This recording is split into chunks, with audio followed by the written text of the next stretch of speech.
What is fluorescence yield in X-ray fluorescence? This is very important parameter in XRF analysis. Sometimes people define it that it is the ratio between X-ray emission, which is XRF, and the number of absorbed X-rays. But this is not the correct formula because we know that in XRF we simply bombard X-ray on the sample. Now, because of that X-ray energy, the core electron is ejected. Now, this is called photoelectron.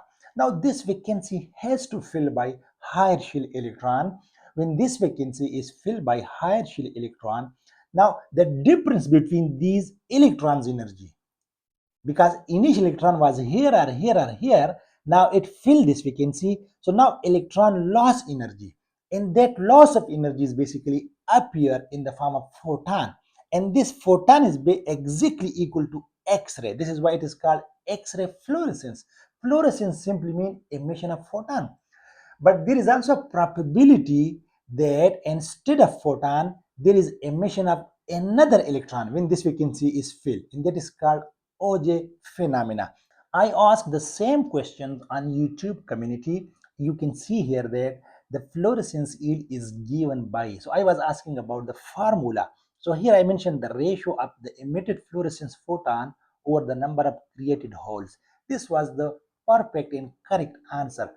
39% is responded that all formulas are correct. So let's now clarify this confusion.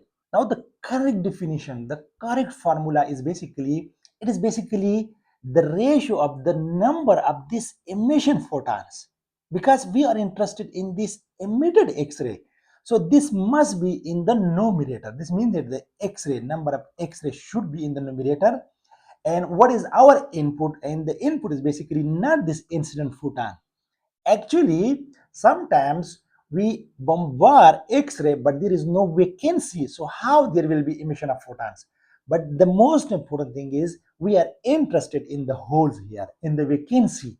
So this is our input basically. So this is why I written here, this is the ratio of the number of emitted X-ray to the total number of ionization. This simply means that ionization will happen when there is a vacancy. When there is no vacancy, so no ionizations. This is why now this is the correct formula for fluorescence yield. That the X-ray emission, how much X-ray photons are emitted, and to the number of holes created.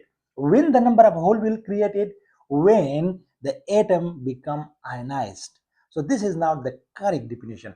Here we can also compare this yield, X-ray fluorescence yield or OJ yield here.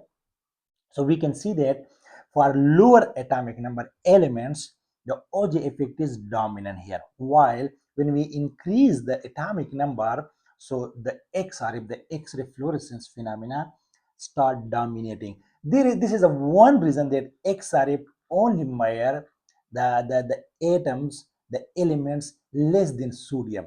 The main important thing is if you use sodium or other lower atomic number elements, so there is no significant emission of photons in the form of X-ray. This is why we cannot detect the elements using XRF analysis.